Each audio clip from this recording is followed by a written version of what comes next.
اعوذ باللہ من الشیطان الرجیم بسم اللہ الرحمن الرحیم رب اشرح لی صدری ویسر لی امری واحلل عقدۃ من لسانی یفقہوا قولی۔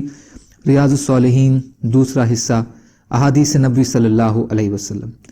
حضرت انس رضی اللہ تعالیٰ عنہ سے روایت ہے کہ رسول اللہ صلی اللہ علیہ وسلم نے فرمایا، اپنی صفیں ٹھیک کیا کرو، اس لیے کہ صفوں کو ٹھیک ہونا کمال نماز میں سے ہے۔ بخاری اور مسلم۔ اور بخاری شریف کی ایک روایت میں ہے کہ صفوں کو ٹھیک یعنی سیدھا کرنا نماز کو قائم کرنے کا ایک حصہ ہے۔ فائدہ، اس میں بھی صفوں کے سیدھا کرنے کی تاکید ہے، بلکہ یہ کمال نماز اور اقامت نماز کا ایک حصہ ہے، جس کا مطلب یہ ہے کہ صفوں کے صحیح ہوئے بنا نماز صحیح معنی میں نماز ہی نہیں۔ اس حدیث مبارکہ میں یہ اندازہ لگایا جا سکتا ہے کہ ہمارے دین میں انوشاسن یعنی نظم و ضبط کو کتنی اہمیت حاصل ہے، کہ نماز میں اس کی باقاعدہ تربیت دی جا رہی ہے۔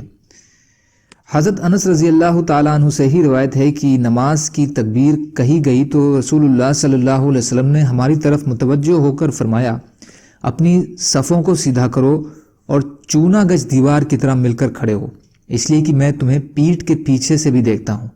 بخاری اور مسلم۔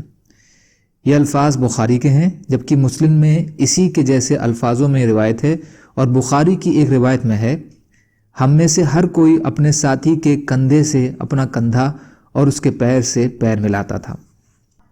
فائدہ، اس میں نبی اکرم صلی اللہ علیہ وسلم کے معجزے کا ایک بیان ہے کہ جماعت کے وقت آپ پچھلی صفوں کے لوگوں کو بھی دیکھ لیا کرتے تھے، لیکن اس کا مطلب یہ نہیں ہے کہ آپ ہمیشہ اپنی پیٹھ کے پیچھے دیکھ لینے پر قادر تھے، جیسا کہ کچھ لوگ بتاتے ہیں، بلکہ یہ آپ کا ایک معجزہ تھا جس کا مظاہرہ جماعت کے وقت اللہ کی مرضی سے ہوتا تھا، کیونکہ معجزہ صرف اللہ کی مرضی اور قدرت سے ہی ظاہر ہوتا ہے۔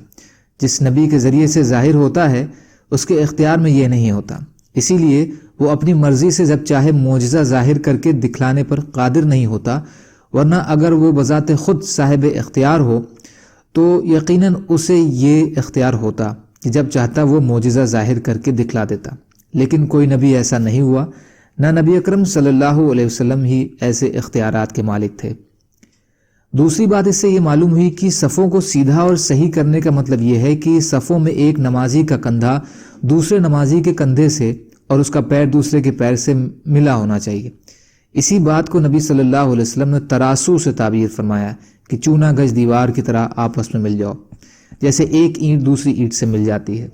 صحابہ کرام رضی اللہ تعالی عنہم نے اس کا یہی مطلب سمجھا، جیسا کہ یہ حدیث میں خلاصہ، اور اس کے مطابق انہوں نے عمل کیا۔ اللہ تعالیٰ کہنے سننے سے زیادہ عمل کی توفیق عطا فرمائے، اور مظلوم کشمیریوں، فلسطینیوں اور دیگر ممالک میں جہاں بھی مسلمان بھائی بہن پریشان حال ہیں، یا اللہ آپ ان کی مدد فرمائیے، اور ہم کو بھی اپنی استعداد کے بقدر اپنا حق ادا کرنے والا بنائیے، آمین۔ سبحان اللہ و بحمدہ، سبحانک اللہم بحمدک، اشہد ان لا الہ الا انت، استغفرک و اتوب الیک۔ سبحان ربک رب العزت عما یصفون، وسلام علی المرسلین، والحمد للہ رب العالمین، برحمتک یا ارحم الراحمین۔